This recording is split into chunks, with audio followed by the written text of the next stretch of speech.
What's going on, Razorback fans, and welcome to the Inside Arkansas Football Report Card presented by SARACEN, the #1 sports betting app in the state of Arkansas. I'm Andrew Ellis. I'm joined by John Nabors, who's going to be serving as a substitute teacher here today. Normally, we have Curtis Wilgerson, who's got big business to handle. He's got an international business trip. He's in Taiwan right now. He's handling business, representing the company well. We wish him well. But John Nabors is serving as our substitute teacher, and we are here to grade out Arkansas's 56-14 victory over the Arkansas State Red Wolves. Historic in-state matchup. Spoiler alert, we're going to grade the Razorbacks pretty well. I would say yesterday at War Memorial, things went according to script, went according to plan for the Hogs. But John, you're back from Little Rock. I'm happy you made it back safe.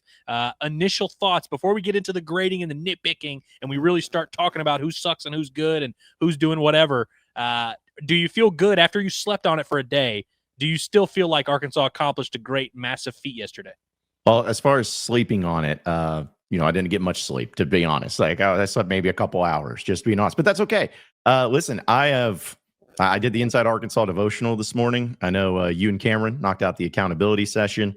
All that. I feel as great as I can. I mean, listen, I know that we're going to get into the grades and really break it down and all that, but I'm finding a hard time trying to be upset or negative or anything like that. It's been really great.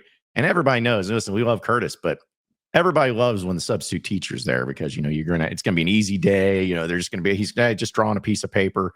So, Curtis may give you the ball knowledge and really give you the in-depth analysis and teaching, but you're going to have more fun with me being the substitute here. You're that sub that people see and they're like, oh, man, we ain't doing nothing today. Yeah. Oh, man, yeah, we're about to draw circles for an hour, man. This is going to be awesome.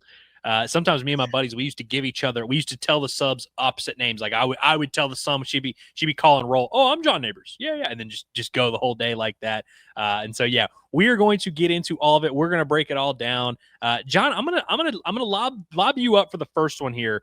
We're going to start with the quarterback position because I've heard my sources tell me that quarterback is the most important position in football. It's the kind of the goer of everything. It's the straw that stirs the drink. Did I say that right? Straw that stirs the drink. And for Arkansas, of course, Taylon Green is a name that we all know, a name that we all love, a guy that we have been very familiar with. And it's no secret, no surprise that he is the catalyst for this Arkansas offense, and everything that Bob Petrino is trying to make happen and trying to make work goes through Taylon Green. You look at the numbers, John, and Taylon Green had a tremendous day. You look at it, he runs for 151 yards on the ground. That is a career high for Taylon Green on just 9 attempts. Also had a rushing touchdown in there, throws for 4 touchdowns, had about 234 passing yards. Completion percentage is pretty solid. Did have 2 interceptions, which I believe both came in that second quarter of action. So you look at that and you say, okay, don't love that. Statistically, it looks like Taylon Green was pretty much dominant in this game. Watching it, were you impressed with Taylon? Did you feel like it was one of his better games, or were you kind of concerned by that second quarter? How would you grade and how would you assess what QB1 did for Arkansas in this one?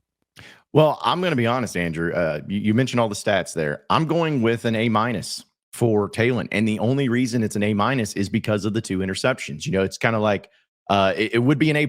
If he didn't throw a pick, it would have been an A+ because of the numbers. But every time you throw a pick, in my mind of grading, you go down from an A+ to an A every pick, and then another pick's A-. But you take away those 2 interceptions, which we could sit here and debate if one of them should have been more the receiver or whatever. Doesn't matter. Taylon Green was incredible. I can't say enough about the guy. He mentioned 4 touchdowns, 239 yards, completed 65% of his passes, and rushed for 151 yards. He averaged 17 yards a carry. Those are Matt Jones numbers. And I don't even know if I could be wrong, but I don't know if Matt Jones ever had a game like that where he had that many yards rushing as well as passing and that many touchdowns. To me, he's an A-. And again, what keeps him an A+ is just those couple of picks. But I love the fact, and this is something that you don't see in the box score, Andrew, is his comeback. When he throws those picks, how he came back, how he adjusted, how he overcame it. I thought he did a phenomenal job. I know we're big Taylon Green fans. He's going to make mistakes, but man, it was great to see him do all types of things, and you saw the type of weapon he can be. So he's getting an A- for me. Interesting. So I'm going to go with a grade of a just solid No plus, no minus, just a solid B. And let me clarify, because sometimes we get into this, and I like that we're disagreeing early. I like that we're not just going to sit here The and tone. last week when Curtis would be reading his, I'm like, all right, I know I got to come up with something different. And so I like that. I also when we do clarify that what we expect out of you factors into the grade. So if we expect you to be very good and you're not very good, well, you're going to be graded accordingly. And at a position like maybe say D line, we don't really have high expectations. So when they play well, spoiler alert, we're going to grade them pretty well. And we're going to say, okay, wow, that matters a little bit. Like what we expect matters. And that's why I have Taylon Green at a B, because we've seen this in his career that when he plays a defense like Arkansas State, when he plays an inferior opponent, we know he can be dominant. And you mentioned the rushing. I think you're right. I saw yesterday that was the fourth most rushing yards ever by an Arkansas QB. And the three names, it was like dudes from 1970 and stuff like that, where it was just like random. They were running the wishbone and they just kind of ran off on the plug, man. It was crazy. So Matt Jones did never have a game where he had 151 rushing yards, which is kind of surprising. The rushing was dominant. And by the way, if you look at Taylon's PFF grade, so he had an overall grade of 70.6, which is a solid grade, above average grade. His passing grade, 50.1, which was lower than I expected. I thought he had some, I didn't think he was great necessarily through the air, but 50.1, they graded him pretty harshly, but had an 89.0 rushing grade. They were very high on his ability that he brought in the run game, and that's why I'm not going to grade him poorly by any means at all. But you mentioned the response to adversity, because I agree. I thought that drive at the end of half was big, and I thought they carried it in the second half. Arkansas made their adjustments. I don't like seeing my quarterback get a little bit rattled. And I'm not saying Taylon Green was rattled. It just took him about a full quarter of play there in the second quarter to kind of reel it in and get back to playing ball, get back to business a little bit. And so I think when I take all that into account, the high expectations I have for Taylon, the opponent who did not offer a ton of resistance, and the fact that he looked a little bit out of sorts there for a bit, I'm going to go with a B. I thought he, wasn't super sharp, but for the most part, he actually was pretty accurate. Like I can't think of many throws in my mind where I'm like, oh man, he wasn't accurate on that throw. Just made two really bad decisions. Really one really bad decision, and then one that I feel like his receiver didn't help him out. The best throw I think Taylon made all game was dropped by Cam Shanks. Yes. It's a beautiful over the top, maybe the deepest ball he threw all day. And that's another thing that we didn't really get a ton of, the Taylon Green deep ball. They didn't really have to stretch the field. Part of that, by the way, was schematic. It seemed like Arkansas State was very much in the mindset of keep everything in front of them. But I'm going to go with a solid B here for Taylon Green. In terms of the running back position, John, Mike Washington was the story of fall camp, the story of everything. We expected this guy to be all world, all league, all universe, all galaxy. And I think that we all kind of came away from the opener saying, yeah, he looked solid. Yeah, looked pretty good. I mean, hey, they were stacking the box. He broke off a couple big runs, 9 carries, 79 yards. Mike Washington looked fine, but we had been kind of sold, hey, this is going to be this awesome thing. I wondered if Arkansas was going to maybe unleash him a little bit in this game. We were going to see a little bit more from Mike Washington, more workload. We saw almost the exact same workload, 9 carries, 116 yards from Mike Washington. Really impressive stuff. Broke off a huge, I guess it was like a 53-yard touchdown on that opening drive. We got to see that explosiveness a little bit. I came away like, not that I wasn't impressed with Mike Washington in week 1. I came away feeling a little bit better about just, okay, this really is going to be a guy that has that home run hitting ability. He's big, he's strong, he's physical. Obviously, he is going to face much, much, much, much tougher tests. But I thought Mike Washington looked good. Braylon Russell, I wouldn't say blew me away. He had 5 carries for 25 yards, caught a couple passes, cashed our yards after catch prop. Shout out to Bet Saracen, by the way. I thought that was fine. He also got in the end zone, trucked that guy. I thought that was the coolest play of Braylon Russell's season so far, trucking that guy at the 3-yard line and fighting over there and getting that ball in the end zone. I thought that was very good. And we saw Rodney Hill get in there at the end, make some plays. For the overall, I'm not going to come away from this game. I'm not going to tell my grandchildren about the running back's performance in this game, John. But I'm inclined to say maybe an A- for this one, or maybe a B+. Like I'm right on that age. I'm going to go with A- because I'm in a good mood and Arkansas won, and I'm not going to nitpick here. Did you come away pleased with the running back position in this game? Listen, I did. And you mentioned all of it from the Mike Washington deal. It was nice to see him finally showcase that of what we've been hearing about. We'll see if he can do it in the other games. But I'll tell you this, because again, I don't need to rehash everything you said, but there were a few things that I saw during the game that, again, doesn't show up in the box score.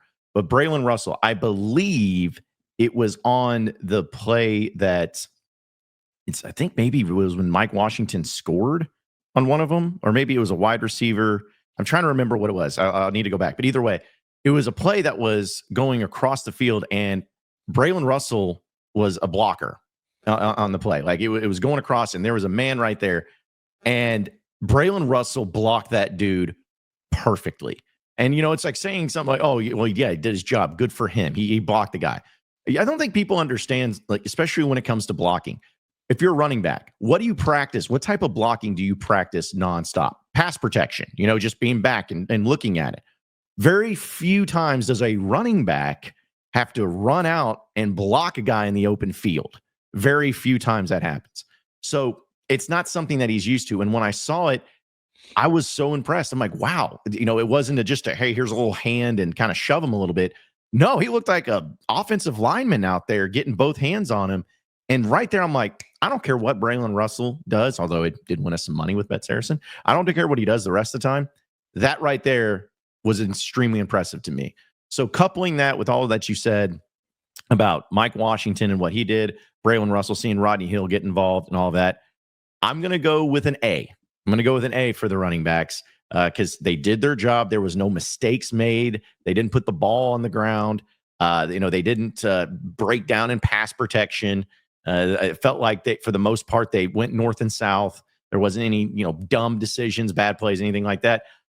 I have no complaints for them. To me, I give them an A. I thought they were really great, and not only when they had the ball in their hands, but also when they didn't have the ball in their hands. Not that PFF is the end-all, be-all here, and we talk about Pro Football Focus a lot on this particular program because we're grading people out, so we might as well use one of the biggest companies that does grade these guys out. Not that they are like the end-all, be-all, but they do agree with your assessment in the pass protection. Last week, Mike Washington and Braylon Russell had grades so low in the pass blocking department. I don't think I'd ever seen anything like it. It was I think with Braylon, it was like a 9.2 or something like that. I'd never seen a grade that low. This week, Mike Washington, 76.8 in the pass blocking department, which as a running back, you don't have a lot of reps to bring that grade up. That's about as good as you can put forth. Braylon Russell, 72.9, a very, very, very big improvement. I thought Arkansas's pass protection overall was very good. We're going to get to the O-line and the receivers in just a second, but I want to remind our beautiful listeners that if you are a new user with the SARACEN app, or you're looking for somewhere to spend your money to make some money this football season, getting in on the sports gambling action, SARACEN is, of course, the #1 sports betting site in the state of Arkansas. And do we have a deal for you? If you sign up with this code right here, if you're watching on YouTube, this QR code right here, you have to use this code. If you use this to log in at registration and use the code INSIDEAR, one $25 bet will get you $125 in return. That is 5 $25 bets if you place one $25 bet after signing up. But it is very important. You have to use this code to log into, and then at registration, use the code INSIDEAR. Bet 25, get 125, the #1 sports betting site in the state of Arkansas. We appreciate SARACEN for all they do for us and Inside Arkansas, making this ship go. They are the straw that stirs the drink here at Inside Arkansas. So I want to talk about the receivers, John, and I guess I should have clarified ahead. I mean, I know you watch the program. I know you know how this thing works. We try, and Curtis has been doing this for years, where he tries to reserve one A+. Whether it's basketball player grades or report card, or whether it's football, one A+. And I thought long and hard about who I was going to give my A+ to. I am inclined to give it to the receiving room. And by the way, we're going to lump tight ends and receivers in because they're not the same thing. But for this exercise, I think it makes sense. We're not going to sit here and break down how Jaden Platt was blocking the edge there. But I think when you lump it all together, which includes Rohan Jones, who might have been the most impressive overall player in this game, I thought Arkansas's passing attack. What's weird is because I graded Taylon Green, I gave him a B. I thought the receivers and the tight ends really stepped up. Arkansas State had that mindset of, hey, let's keep everything in front of them. Let's make them complete 10-yard pass after 10-yard pass after 10-yard pass. Those crossing routes were working. There wasn't a ton of press coverage out there on the outside. Arkansas took advantage of that. they spread that sucker around too. Omega Blake leads the way with 5 receptions, has 64 yards. He had another touchdown as well. Also got Arkansas going with a 22-yard grab on the first play of the game. C.J. Brown had 3 for 36. Jalen Brown had 3 for 30 and caught another touchdown. That's back-to-back weeks with a red zone target and red zone touchdown for Jalen Brown. Raylan Sharp caught another touchdown, almost the exact same play he caught a touchdown last week, that kind of seam route up the middle. This time it was guarded a little bit more. Last week it was completely uncovered, but this time it was guarded a little bit. Jaden Platt had 2 for 31. Rohan Jones had 2 for 74. Poski caught a pass for 14 yards from KJ Jackson. I thought Arkansas's receivers were awesome in this game, honestly. The Cam Shanks drop being really the only real knock I could really give the entire group. I thought they did a really good job. And again, what we expect out of this group matters. And I think 6 months ago, we all kind of wondered, does Arkansas have a receiving core? Like, are they going to be able to spread this thing around? Are they going to be super dependent on one guy like they were last year? I'm not sold yet necessarily that this wide receiver room is going to dominate the SEC and take the world by storm. But I am very encouraged by the hierarchy that seems to have been formed of, hey, these are our top 4 guys. Omega Blake is that number 1 guy for sure. We've got a couple tight ends that can catch some passes. We're going to spread that baby around. I thought it looked like peak Petrino offense, if you ask me. I give the receiving room an A+. See, I'm giving them an A. You know, I'm probably going to have a couple actually A pluses. I'm just going to be honest about it. Substitute teacher. You know, I'm an easy grader. But still, I'm with you, man. To give an A to this group is not to say that you giving them an A+ is just I saw something bad on him. It was just the amount of balance that was given to the wide receivers and tight end continues to be extremely impressive to me. I know we could sit here and talk about, oh, well, you know, how did this wide receiver look compared to this? Who's Taylon's go-to wide receiver? I think we all can agree that Omega Blake is the best wide receiver on this team. But I am not going to sit here and say he is for sure 100% just the go-to guy. I hope he is, and if he ends up being that way, that's awesome. But I think because of the balance and because of the different types of teams and defenses that they're going to be facing, it's nice to have the different type of weapons to where, hey, if you need a guy that is just the overall dude like Omega Blake, you got him. If you need someone that, hey, just give them the ball in their hands and let them go, you got somebody like that. If you want somebody just to hit, you go on EA Sports College Football and just hit the go routes, hot route, just go, and try to throw it deep on one-on-one coverage, you got some speedsters. You have so many different types of weapons, not just weapons, types of weapons at the wide receiver position. And you mentioned Ron Jones, man, that was, I think we talked about it last night in our post-game show. It was like, man, when he caught the ball, I was like, oh yeah, nice catch. I'm like, oh, whoa, holy crap. You know what it reminded me of, Andrew? It reminded me of the AJ Derby touchdown against Bama. And that's a great call. Like when he catches it and you're like, all right, good catch. You're like, whoa. How you just burned everybody. Like, what the crap? Didn't realize he had those wheels. I saw that from him. I'm with you. I think they were great. There were a couple of drops, nothing too major though. They're going to happen. I give him an A. I was really impressed by him, and it's great to see the offense continue to develop like that. Yeah, I think we're all on the same page about the pass catchers. I think shout out to our guy David in the chat who said the thing he learned most about this game was our receivers are better than I thought. And I think it's important to note the context. We're not sitting here saying, hey, they got Jarius Wright, they got Kobe Hamilton, they got Greg Childs and Joe Adams. Like, this is that good of a receiver room. But that was a real question mark. Like, there was a time in the offseason where we were like, I don't know if this is going to work. So the fact that they have really developed at least some type of chemistry, and I do want to give Talon some credit for kind of leading that charge. He has to go out there in the summer. There's a lot of hours in the summer where you're throwing to these guys, building that chemistry. It doesn't look like a bunch of guys that are playing their first year together. Did you have something to say there? Yeah, I was just going to say real quick, last year you had some really good wide receivers. Andrew Armstrong was awesome. Isaac TeSlaa is the NFL MVP right now, apparently, to some people. Like, you've had some good things, but this is now Bobby's wide receiver group. Last year it was carryovers. Nothing against them at all. They were great players. But now you're seeing why Bobby has certain wide receivers in mind of what he wants. They have them. They got them. And you're seeing the end result of it where you got a lot of balance there. Yeah, I feel like now to think about it, before we move on to the O-line, which we will, I feel like last year's receiver room was like a really talented group that you could argue underachieved outside of course, Andrew Armstrong, and even he only had the one touchdown. This year's group maybe isn't like the most talented group, but it does feel like they're playing above their capabilities. Like they're overachieving at least through 2 weeks. Yeah, I mentioned the offensive line, and I feel like they're also again a controversial group because Sam Pittman's the O-line coach. They were so bad in 2023, and they were improved last year, believe it or not. They were improved, but I think we came into this year kind of knowing all this is not going to work if this O-line does not work. So there's a lot of pressure on this group. Week 1, I didn't think Arkansas played poorly, but I thought they were a little bit more improved in this game. If I look at PFF, by the way, PFF graded the offensive line a little bit harsher than maybe I realized. Everyone across the board, pass protection, PFF said crushed it. Awesome pass protection, not much pressure in Taylon's face. The run blocking, they did not get a ton of credit. Now, Arkansas ran the ball very well, and so obviously, that happened. They are giving that credit to the running backs and Taylon Green more so than the offensive line. But I'm going to go to you first, John. How did you feel about the way Arkansas's offensive line performed in this game?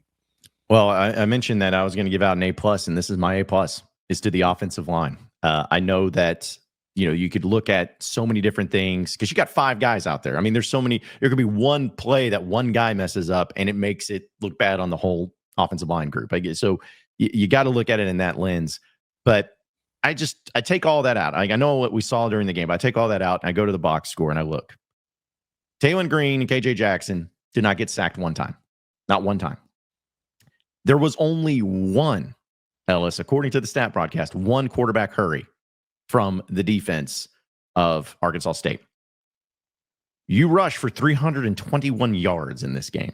Now, granted, Taylon Green running out, maybe having to, instead of passing it, just running it. It doesn't matter. What about this box score would tell anybody, even if you didn't watch the game, that would tell anybody, the offensive line was not great in this one, or the offensive line wasn't as good as you could ask. One quarterback hurry the entire game. No sacks. You rush. How can I not say it's an A+? How can I not say that it's great? Because the numbers speak for itself. I thought they were phenomenal. You kept your quarterback clean and healthy. You opened up some holes. You didn't let even quarterback hurries happen against that defense. To me, it was about as good as you could ask. I give it an A+. Yeah, I'm kind of right there with you. I'm going to give them an A because I gave the receivers an A+. And by the way, I'm actually already kind of regretting that decision because there's a group that we're going to talk about in a little bit that I might want to give an A+ to, honestly. I'm going to go with an A. You mentioned the one pressure. PFF agrees with that as well. So PFF, they count if you hit the quarterback, that's a pressure.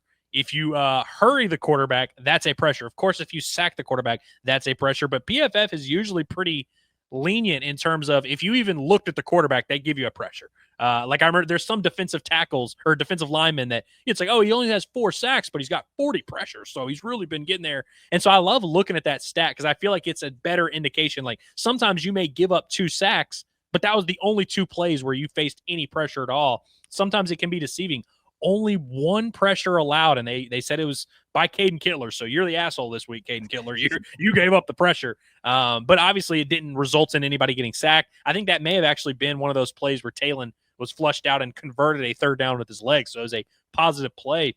I think also it's when you're grading anything, whether it's a position group or a player, grade something on what they are trying to do. And one of the big themes this offseason was we want to be better in pass pro. We want to go out there and get a guy in Corey Robinson who we know can protect the passer. We got a guy in Marion Harris who maybe doesn't have the size or physicality to play inside, but we like him at right tackle. He's very athletic. We're going to move him out there. Pass protection was what this offensive line needed to improve.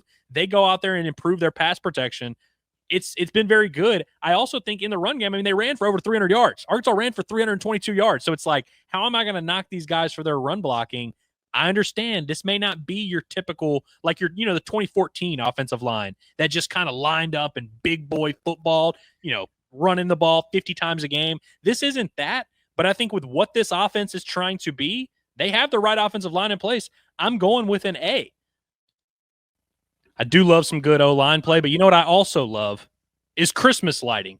And Walter Christmas Lighting of Arkansas is your go-to home for Christmas lighting this holiday season. We are getting closer to holiday season, with Halloween being just around the corner. Many of you love getting into the holiday spirit, but don't really have the time or resources to light up your house and wow the neighborhood. Well, luckily,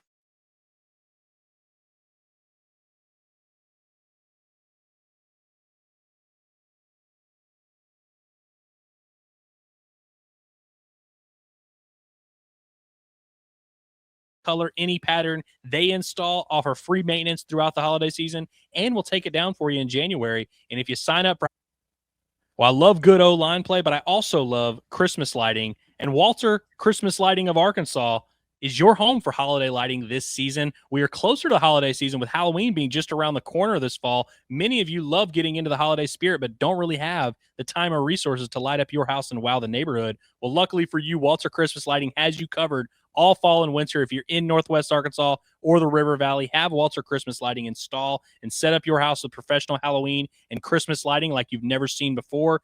All the materials provided, any color, any pattern. They install the lights, offer free maintenance throughout the holiday season, and they'll take it down for you in January. If you sign up for Halloween lights, you'll also get your Christmas lights for 50% off. You can text our guy Brett for an estimate at 479-459-1380. You can also check out their website at walterchristmaslighting.com or like them on Facebook by scanning the QR code on your screen. It's Walter Christmas Lighting of Arkansas. So, John, I said earlier that I was starting to regret giving out the receivers an A+ a little bit there because I felt like there was another position group that maybe was deserving of having an A+. And I got to be honest, it's the D-line, man. I never thought I would say this. You know, the two of us and Curtis, we've been as critical as pretty much anybody when it comes to this defensive line. And is it an SEC group? Do they have the depth? Do they have those playmakers there off the edge? Are they going to be able to get a pass rush? And even coming out of week one, I feel like that was still very much a question mark. Hell, my bold prediction coming into this game was that Arkansas would have 0 sacks by a defensive lineman. Quincy Rhodes made me look like an idiot right away. He ends up getting 2 sacks, brings his career total to 4. Phillip Lee has a sack and a half there. I felt like Arkansas consistently got pressure. They graded out well PFF-wise. Again, the expectations matter. I feel like you can make a real argument for an A+ from this defensive line room. I'm going to give them an A because I'm going to, I gave the receivers my A+. I'm not going to just hand them out like that. I was very impressed with the defensive line, specifically on the edge. And shout out to Ian Gerfard for also had a tackle for loss there. I believe that's his first career. That's awesome. I'm going to give them an A, but I was very impressed with the defensive line, especially out on the edge. So I was too. And again, I know that you guys have your rules, but I'm substitute teacher. I can do whatever I want. I'm giving them an A+ because of the fact of all the reasons you just mentioned. And before the game started, even if I felt like your assessment of, the D-line's not going to get any sacks before your bold prediction beforehand, if you would have told me, hey, the Razorbacks are going to get 4 sacks today in this game, I'll be like, great. How many of them were not by the defensive line? Probably at least half. I could have seen one of the linebackers getting in, or maybe a corner nickel blitz or something like that would have been able to get a sack. And that wasn't the case. I mean, you had 4 sacks in this game. The only one that was not a defensive lineman that had a sack in this game was Xavier Story with a half sack. Quincy Rhodes had 2. You mentioned Phillip Lee with 1.5. And then the tackles for losses, Jafard had 1.5, which I guess he split that with another defensive lineman, Sealy. So, like, the tackles for loss that you had were mainly by your defensive line. That's awesome. They got a push. I felt like one of the best things, again, I keep saying this, it's just be annoying, but did not show up in the box score. The amount of great containment that they had for the quarterback as well, which I know when Rainer gets to the outside, sometimes it's about the cornerbacks or the safeties, but the D-line being able to contain and keep in their lanes, I was really impressed by. I thought that Deke Adams did a great job of game planning for this. I think Travis Williams did a great job game planning for this. I think that the D-line not only got pressure, but nothing was easy for Rainer. They didn't make anything easy for him. So, again, looking at the stats, given the circumstances, given the opponent, give them an A+. They did a great job. I hope they continue it on. We'll see. But there really wasn't any defensive lineman out there where I was like, oh, gosh, that's not good. They all played well. Even Cam Ball. I mean, the Cam Ball had a great game too. So no complaints. They did a great job. A+ for me. I had the snap counts pulled up earlier, and I was looking at it because I think that's going to be a theme. Because I think, by the way, if you're hearing us give out all these good grades and you're sitting there angry and you're like, guys, it was Arkansas State. They're not going to be able to beat Notre Dame, and they're going to suck. We are not having that conversation. We are not grading out how will they perform in the SEC. We're grading what we saw against Arkansas State. But I think if we're doing question marks moving forward, I look at the snap counts. Cam Ball played 55 snaps in this game. Quincy Rhodes played just under 50. Phillip Lee played 51. Saili played a little over. I think him and Jafrard were pretty split there, like 37, 34, somewhere in that range. Not too crazy, but Cam Ball playing over 50 snaps on the interior.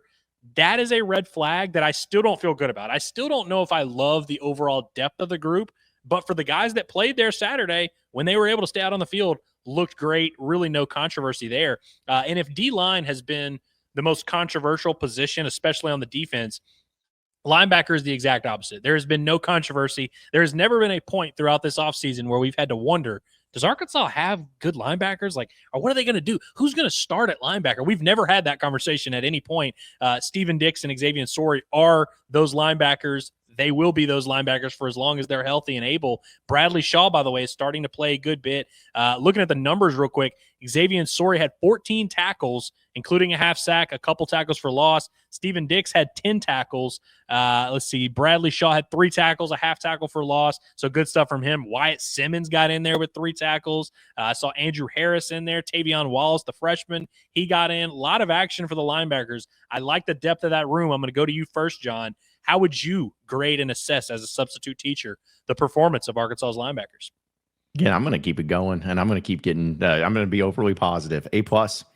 Again, I'm grading on. Here's how I grade as my substitute teacher self. I look at the game and I watch the game and I assess it. Was there ever a time in my mind where I'm like, "What are you doing?" Or "Whoa, you missed that?" Or do I have those moments where it's a blatant thing? And if I don't have any of those moments, and I look at the stats and I see what the end result is, and I see the overall performance, I'm giving an A plus because there was not anything about it where I'm like, oh, this was just really bad. It's not to say that they played perfect, because you're not going to play perfect. No one plays perfect. But Xavier Sori, I tweeted out, I know we talked about it on the post-game show. He looked like a 5-star player out there. I mean, he was incredible. He did it all. He had the sack, a half sack, 14 tackles. You mentioned he had the interception, 2 tackles for loss. He was all over the place. And that is exactly what you want to see from a veteran like him, a guy that has a really great upside and great talent. Hopefully he continues on. And that Sam Pittman said that, his injury got banged up a little bit, but it's nothing serious, at least at this point in time, which is great. But between Dix, they did their jobs. They 100% did their jobs. They held their own. They did a great job in the backfield getting tackles for loss. Did a great job in maintaining and getting those tackles. And they did a great job even in coverage with Xavier Sori getting a pick. So to me, I give them an A+. Love what all of them did. And I have no complaints. One thing I like to look at with PFF is missed tackles, and they do that with running backs. How many missed tackles do you force? And there were games last year where Arkansas were approaching the 20s of missed tackles in a game, and that, they're a little bit sometimes, like, I think it's a little bit unfair where maybe a guy's in position and he forces a guy in and they give him a missed tackle. I don't know how I feel about it. In this game, they charged Arkansas with 9 total for the entire team. Caleb Wooden had 2. Of course, the safety doesn't factor into the linebackers. They credited Xavier Sori with 2, but he had 14 real tackles, so 14 out of 16. I'm okay with that. You had Steven Dix with 1. Nothing else with the linebacker room to complain about. Even if you wanted to nitpick, I'm cool with your A+. I'm not gonna shame you too much. And so we're gonna touch on the safeties real quick, or the secondary real quick, and then we'll get into our special teams and let you guys get out of here. But before we do that, I want to give a quick shout out to OZK Insurance. It's time to talk insurance, Razorback fans. Nobody wants to deal with the hassle of shopping around, and that's why I use and recommend OZK Insurance. They're based right here in Arkansas, and they shop multiple carriers to find the best coverage and price for you, whether it's home, auto, business, you name it. Whether it's Saturdays at Razorback stadium or everyday life, if you want protection you can count on, go to OZK Insurance, where they have over 600 5-star Google reviews. You can count on OZK Insurance and get a free online quote at ozkinsurance.com or call 479-715-4200. OZK Insurance, protection made simple. So the secondary, this is an interesting one because all coming into this matchup, all we heard from everyone was that, hey, Arkansas secondary sucks. They got weaknesses at corner, and Arkansas State threw the ball for 350 yards last week. Jalen Raynor and Corey Rucker are about to just wreck shop on this Arkansas secondary. It's going to be a huge issue. And I think on a serious note, I think a lot of Razorback fans, if you were looking for a path, how could Arkansas State make this game hairy? How could they make this close? I feel like the secondary would have to be that area you would look at and say, okay, this is a dynamic quarterback, good receivers, nice passing offense. What is that going to look like? I'm not saying it couldn't have gone better, but I really think, given the circumstances and given how it looked in that week 1 last week against Alabama A&M on that opening drive, some of the things we had heard in fall camp leading up to the season, if you had told me that and then showed me this game footage, I would have been like, man, you're crazy. This secondary looked awesome. What did you make of Arkansas' secondary performance overall? And you can kind of lump corners, safeties, nickels all together there. Well, again, it's a matter of, did you see plays that you're like, oh gosh, what was going on there? Because I was going to say, be honest, again, when you win a game 56-14, it's really hard to give any bad grades or any lesser grades. But with the defensive backs, I'm going with an A-. I thought that they were great, and I thought that they did a really good job. But there were a few times where I'm like, golly, this guy looks bad, or hey, you missed this guy. There was times where there was a wide open player, and sometimes it was taken advantage of by Arkansas State. Other times it was either a bad throw or whatnot. There were just a few of those moments. I'm not even going to pick on one particular player because I feel like there was guys that played really well, but there are other ones where I'm like, golly, dude, where are you at? Like, what are you looking at? And so because of that fact, again, it's hard for me to look at the stats and look at the box score and be like, okay, well, what did their quarterback do? Well, he threw for 125 yards. So it wasn't even like he went out there and threw for 300. The dude threw for 125 yards. So how can I, and 2 interceptions, how can I really be upset by the defensive backs in the secondary? So there's just a few of those plays I wasn't a fan of. I felt like they missed some coverages there. You got to get it cleaned up, but still, you kept them in check. You did a great job. You kept it all in front of you, and I'm going to give them an A- overall. I think that's fair for the most part, and I think overall, big picture, they answered the challenge. Like, they stepped up, they knew what they had, what they were facing, and they were prepared for it. You mentioned there was a touchdown that was called back due to a hands to the face on an offensive lineman. That was a huge breakdown that we likely would have pointed to and said, this was sketchy. You get that touchdown called back. You had a couple, I think it was like back-to-back pass interferences on Jaheim Singletary, who, by the way, according to PFF, registered a 48 grade for this game. Not great. And by the way, they didn't play him in the second half much. Pretty much they ran with the 2 corners of Kenai Walker and Julian Neal. I want to read off some numbers here before I give my grade. According to PFF, now this is all super unofficial. Don't take this to the bank. According to PFF, Julian Neal was targeted 8 times and allowed 5 receptions for 29 yards. So just under 6 yards of reception. Some of those were near the line of scrimmage. Some of those were like screens that didn't really have much of an effect. Kenai Walker, targeted 6 times, allowed 3 receptions for 37 yards. That's not perfect. It's not like they pitched a shutout. I mean, when you have your 2 starting corners are targeted 14 times and they basically surrender a combined 50 yards, it's hard for me to complain. And that was one of my biggest question marks of the game is like, does Arkansas have the corners to play man coverage? They played a lot of it. They played some press man coverage. I think that maybe the mistake that we all made as a society is assuming that Arkansas State was the team that was going to expose Arkansas's secondary. And I just don't know. I think we may have given Arkansas State too much credit. Not to say that, hey, every team, Arkansas is going to face Ole Miss on Saturday and they're going to expose the secondary. I just think we all kind of looked at it and said, man, Arkansas's got a question mark in the secondary and Arkansas State's got a good passing offense.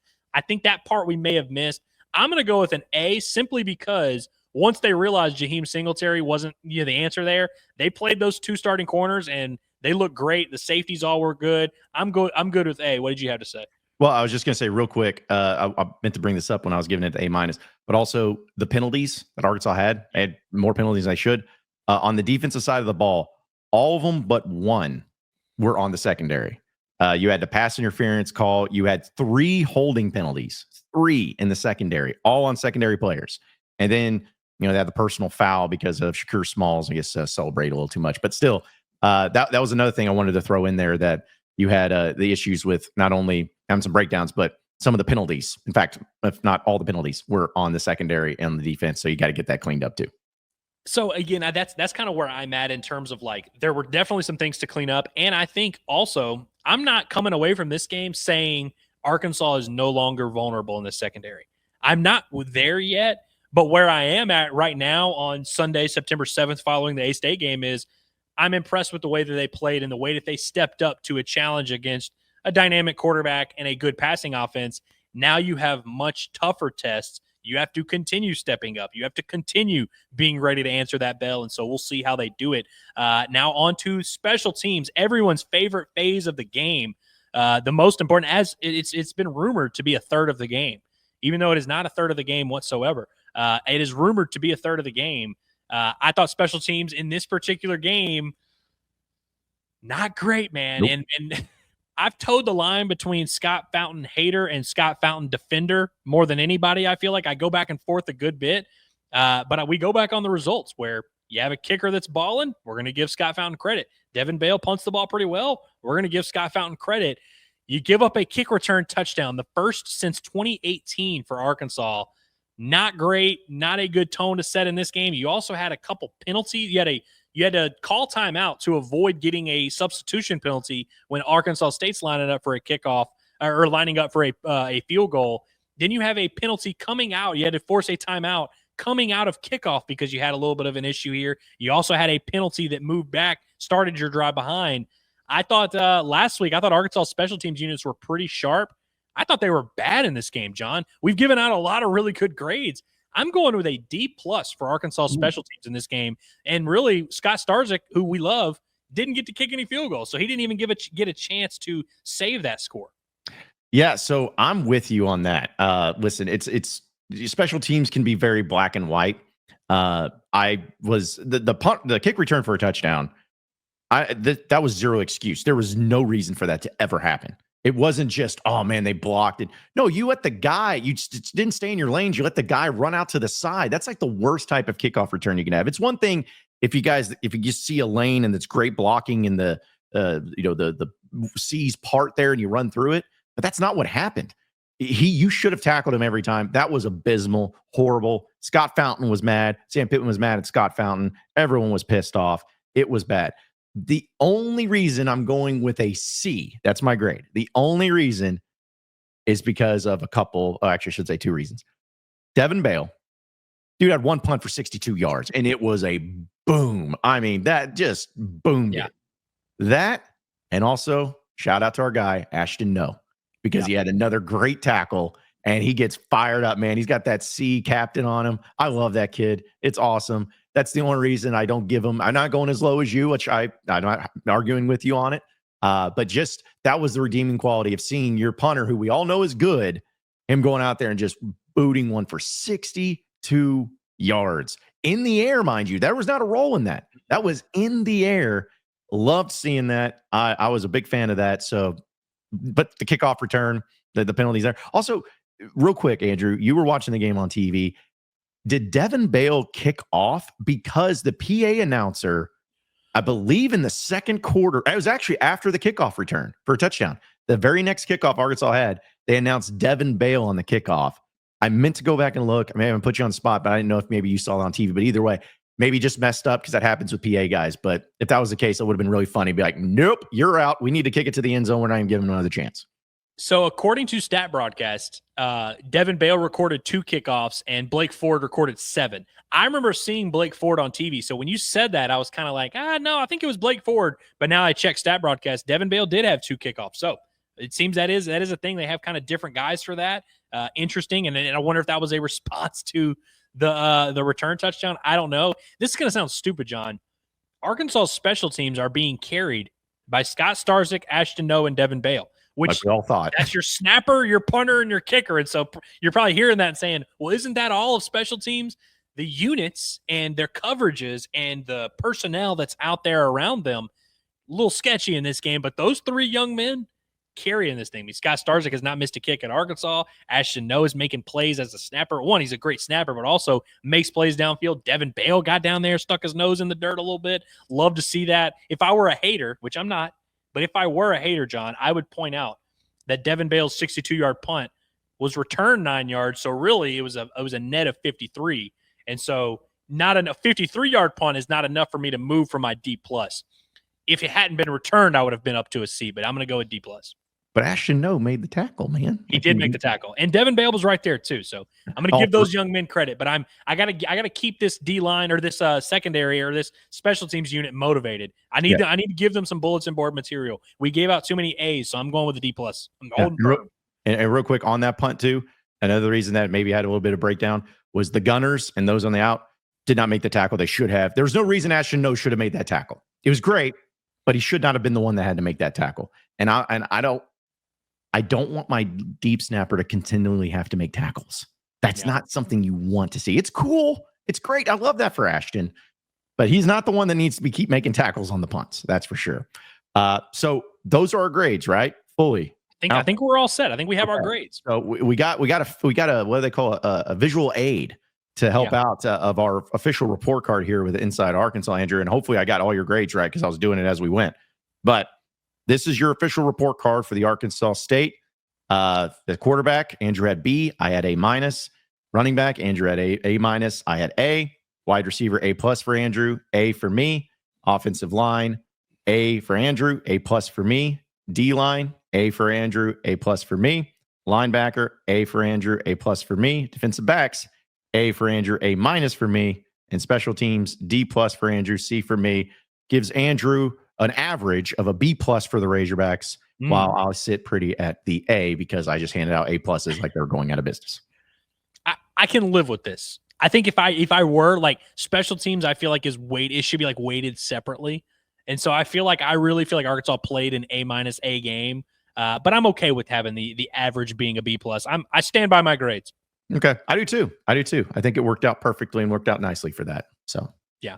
Well, John, I mean, we've done our report cards. We've shown the visual aid. We've gotten our takes off our chest. We are very close to putting a bow on this Arkansas State game. We always say the 24-hour rule. You enjoy it, and then you move on. And now you're on to Ole Miss. Now we're on to Cincinnati. Before we move on to Ole Miss, John, do you have any other final thoughts about this Arkansas State game, about War Memorial, about the Razorback fan base, any other week 2 overreactions before we move forward and prepare for War in Oxford? My only reaction to this is it's not simply about the season or anything. It's just I want to give a shout out to the crowd at War Memorial Stadium. It was great. There was a great atmosphere. It was packed. Give a shout out to all the fans that showed up. The weather was perfect, but appreciate the fans. I know I've been someone who's anti-Little Rock, or we've been accused of that, or anti-War Memorial, but I want to give credit where credit is due. Fans, you showed up. You did your job. I still don't think there'll be another game at War Memorial Stadium, at least in the foreseeable future. I still don't think you'll play Arkansas State again. Maybe I'm wrong. But if this was the last time that either of these things happen, you fans, you did the job. You showed up. Great job. Great. I'm giving you all the credit in the world. And we got to move on to Ole Miss. I like that. Well, appreciate everybody for listening. That's all from us here on the Inside Arkansas Football Report Card, brought to you by Bet Saracen. Appreciate everybody for tuning in to all our coverage this week. And if you missed any of it, we had the pregame show. We had the postgame show. We had the accountability session. We had the Razorback devotional this morning. Shout out to John Nabors. We also have teaser, a little bit of bombastic that'll be coming out in just a couple short hours. We're going to put that sucker out there. It'll probably be out by the time you guys are done listening to this. Make sure you're subscribed wherever you need to get subscribed. This YouTube channel is the best way to stay updated. Podcast networks, this Inside Arkansas football feed. Appreciate you guys for joining us. Make sure you stay tapped in with this journey, man, because we ain't slowing down. We're on to Ole Miss. We're going to be back with Inside Arkansas live tomorrow. Looking forward to another great week. So appreciate everybody for tuning in. Woo damn pig. I'm Andrew Ellis. He's John Nabors. We continue to be very handsome. Woo pig.